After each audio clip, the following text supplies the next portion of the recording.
This session introduced the concept of vector differentiation. We are going to start by discussing about ordinary derivatives of vectors. So let's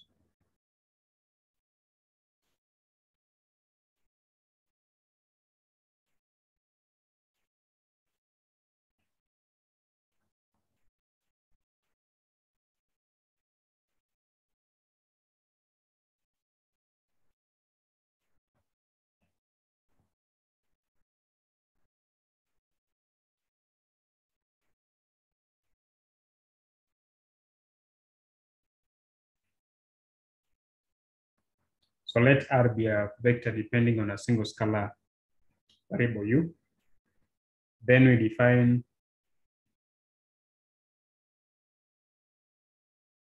a change in R over change in u be given by R of u plus small change in u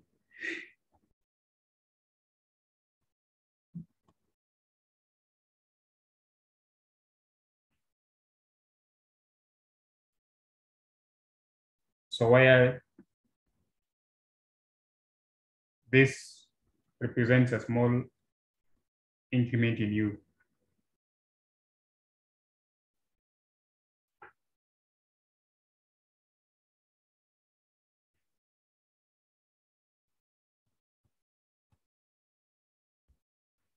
So I can illustrate this on a diagram. So we have this the position O. Then let this be the vector R of u. And then we have this vector R of u plus small change in u. Then this vector joining the end of these two vectors defines change in R, which is this vector R of u plus small change in u minus R of u.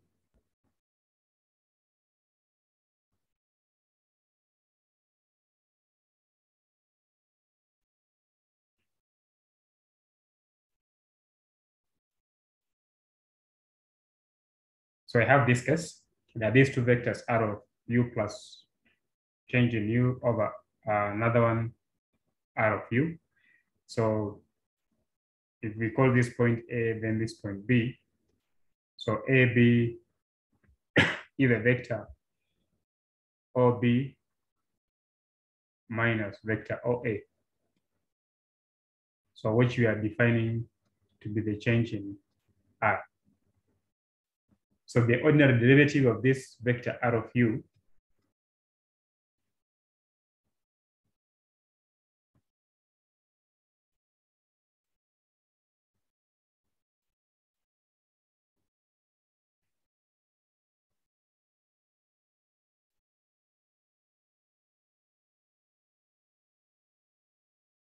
with respect to this variable u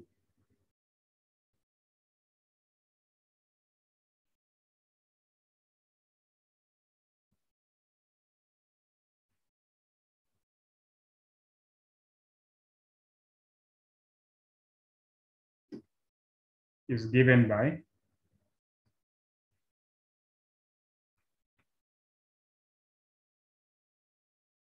the R du is the limit as the change in u approaches 0 over change in R over change in u,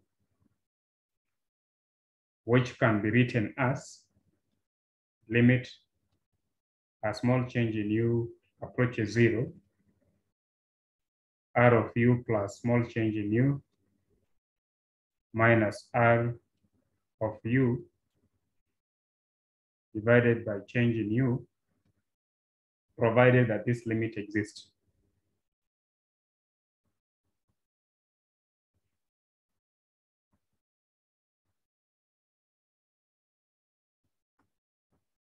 So this is the main definition of the ordinary derivative of the vector r with respect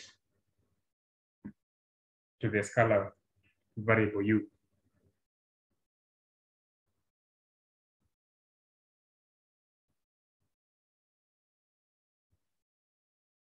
So since the r du is itself a vector,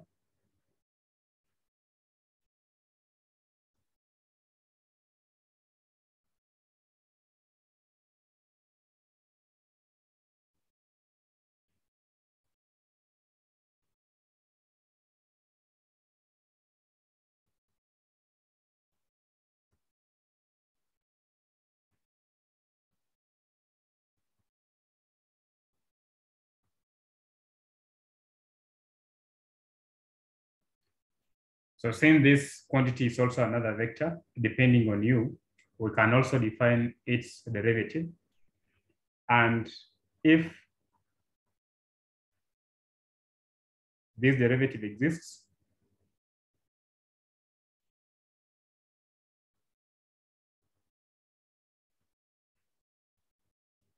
it is denoted by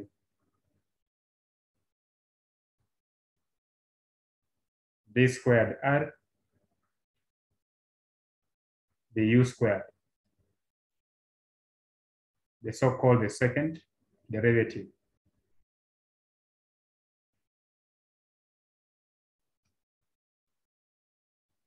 In a similar manner, we can define other higher order derivatives, just the same we do in calculus. Similarly, we can define other higher order derivatives.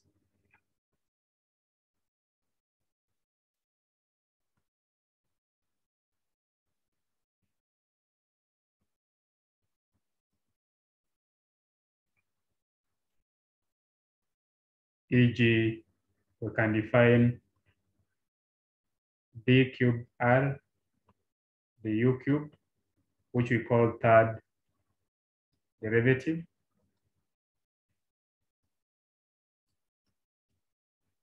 We can also describe d power 4r, the u power 4, which we call the fourth derivative.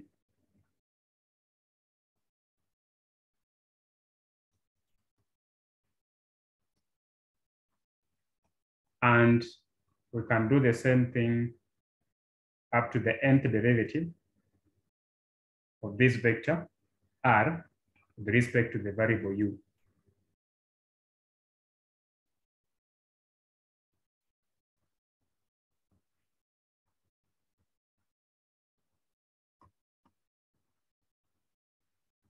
So it's actually the same analogy we see in calculus, but the only difference is that in this case, the functions we are dealing with are vectors. Now, given a vector,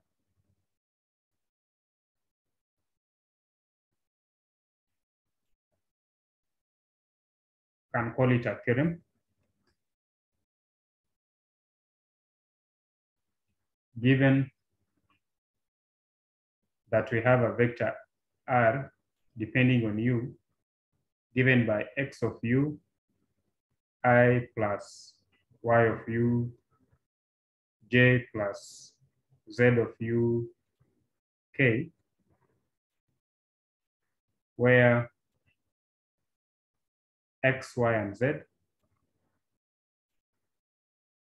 are differentiable functions of a scalar u,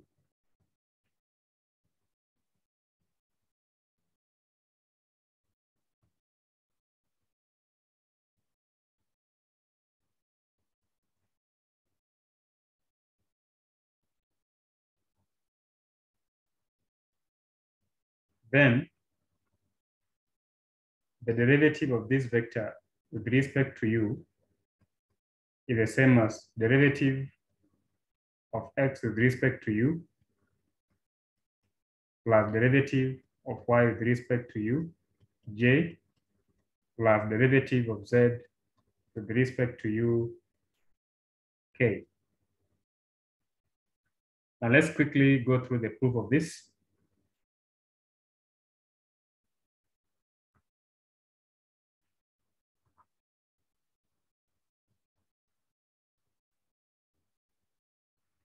So we'll give the proof just from the definition of derivative of a vector r.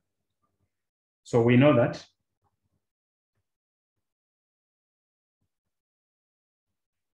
the r du is given by limit as change in u approaches 0, r of u plus change in u minus r of u over change of u, provided this limit exists.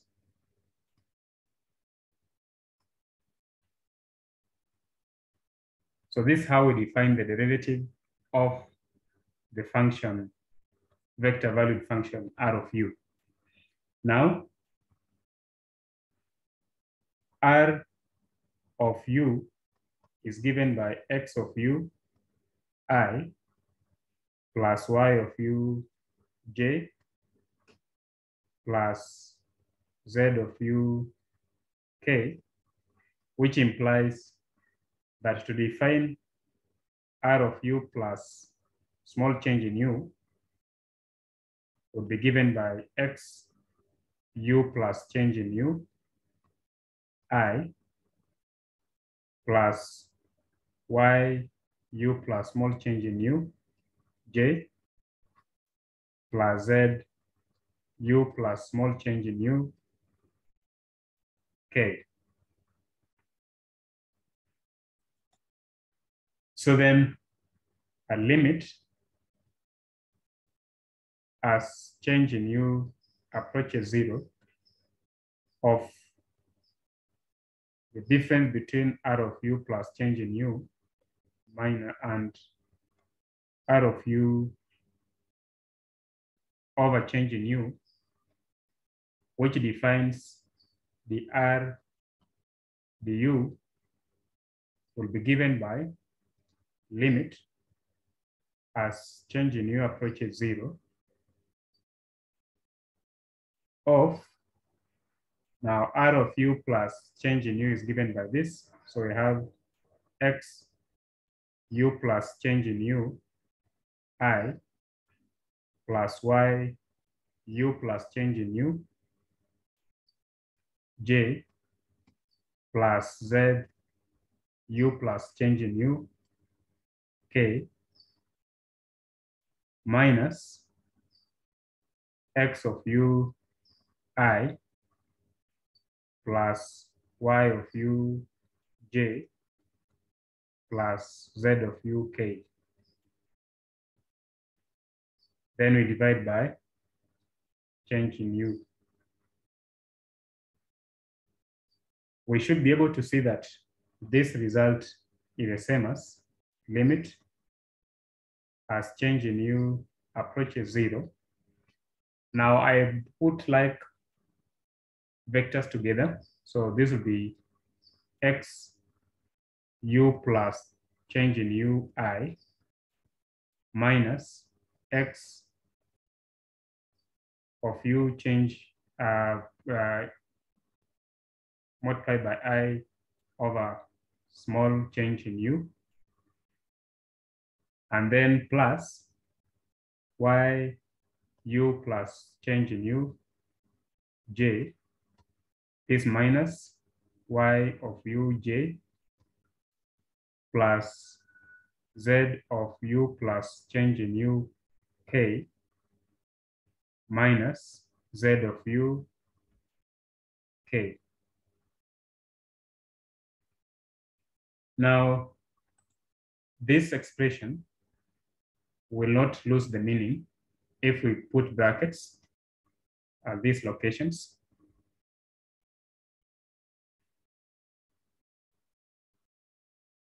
If I put brackets here, and another bracket here, put bracket here, put another bracket here, I put a bracket here, I put another bracket here, the statement is still the same.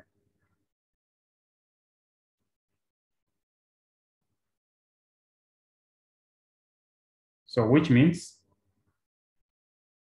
this can be written as limit. Now I pick each of them differently as change in u approaches 0 of x u plus change in u minus x of u divided by change in u, and then this one I multiply by I. Remember properties of limits. Limits of sum is the same as sum of limits, plus limit as change in u approaches 0 of y u plus change in u minus y of u over change in u j plus limit as change in u approaches 0 z u plus change in u minus z of u divided by change in u, and then k vector is common. And we see this from definition, which is equals to, this from definition will be the same as dx du I plus this will be dy duj plus this will be dz du k. So that's the end of proof. Now, quick example. Given R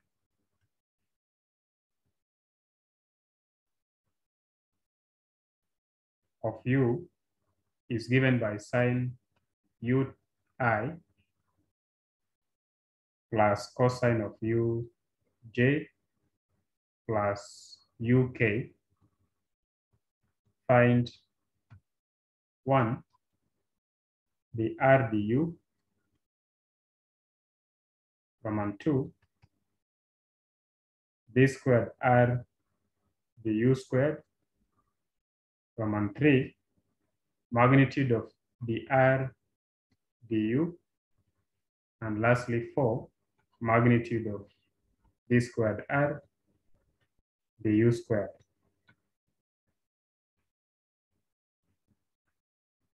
Now, the solution for this, so Roman 1, so dr du simply means d du of sine of u I plus d du of cos of u j plus d du of u k. Derivative of sine function is cos function. Derivative of cos function is negative sine function.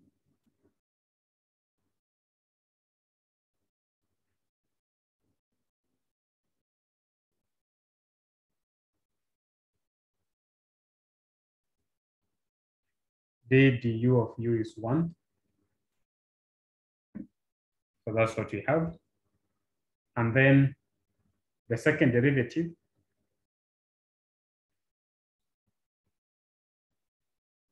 is simply the derivative of the first derivative. So this will be d du of this function, this vector function, du cos ui minus sine uj plus k. And when you differentiate this, cosine of u differentiated, you get negative sine of u. and then minus cosine of u, j, this is I, and then plus 0, k. And Roman 3, to get magnitude of the r du is simply the square root of sum of squares of the components of I, j, and k. So we'll have cos u squared plus minus sine u squared plus 1 squared. Remember, component of k here is 1. So this will be the square root cos squared u plus sine squared u plus 1. And cos squared plus sine squared u is 1. So the square root of 1 plus 1, which is square root of 2. So this is exact value. And lastly, Roman 4, the magnitude of the second derivative of r with respect to u is a positive square root of minus sine u squared plus minus cos u squared and then plus 0 squared,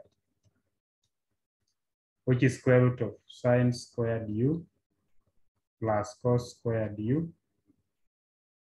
Sine squared plus cos squared is 1. So this is just the square root of 1, which is 1.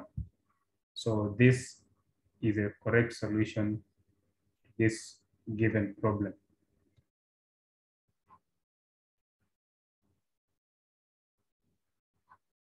Now remember that the last two parts, we have just used the fact that if we have a vector A of this form, A1I plus A2J plus A3K, then